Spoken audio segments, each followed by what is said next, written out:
চাল নিয়ে যাচ্ছিল, পিছন থেকে ধাক্কা মেরে ছিটকে সব চাল ছড়িয়ে যায় রাস্তা। আপনার বাড়ি কোথায়? মশাট। কোথায় থেকে আসছিলেন চাল নিয়ে? আমি এইটাকে শিয়াকালাতে মশাট যাচ্ছে তো। কেরালাতে চাল কোথায় থেকে নিয়ে আসছেন?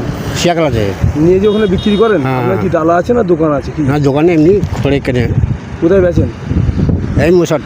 না এমনি বসে রাস্তায় বসে না বাড়ি বাড়ি? বাড়ি বাড়ি না, এমনি দোকানে কেনে। মানে আপনি দেন? হ্যাঁ হ্যাঁ, অনেকেই যায়। আচ্ছা, কতদিন ব্যবসা করছেন? আমি 4-5 বছর হচ্ছে। মানে আপনি যাচ্ছিলেন, যেতে যেতে ও মেরে দিল বাইকওয়ালা, মেরে দিয়ে চলে গেছে। দাঁড়াইলে দাঁড়িয়েছে, এবার অনেক বলতে করতে 200 টাকা দিয়েছে বলার কথা। 200 টাকা দিয়েছে। আপনার তো অনেক বেশি ক্ষতি হয়ে গেল। ক্ষতি তো হবে, কী বলবো বল। ওনার কি হয়েছে? ওনার এই হাতে পাতে চলে গেছে, কেটে কেটে চলে গেছে, গাড়ি ফাড়ি ভেঙে গেছে না? গাড়ি ভেঙে থেকে বলতে হবে না, হাতে পাতে চলে গেছে অনেক। আপনার নাম? শম্ভু সাঁতরা।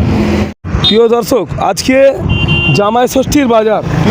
আজকে ঠিক সকালেই এই যে দাদা চাল নিয়ে যাচ্ছিলেন, যাওয়ার পথে একটা বাইকওয়ালা নিয়ে এ সাইড দিয়ে যাচ্ছিল, একে একটা বাইকওয়ালা মেরে ফেলে দেয়, দিয়ে চাল ফাল সব রাস্তায় পড়ে গেছে। আপনারা ভিডিওটি শেষ পর্যন্ত দেখুন, বেশি বেশি করুন। Safe drive save life. আস্তে গাড়ি চালান, জীবন বাঁচান।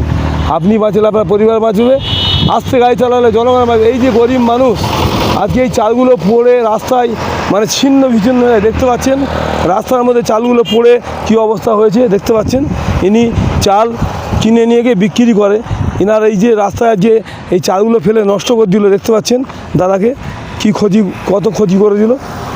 আপনারা ভিডিওটি শেষ পর্যন্ত দেখুন, বেশি বেশি করুন। আপনারা সকলে সতর্ক থাকুন, সাবধান থাকুন। জামাই ষষ্ঠীর বাজার, সকলে আস্তে গাড়ি চালান।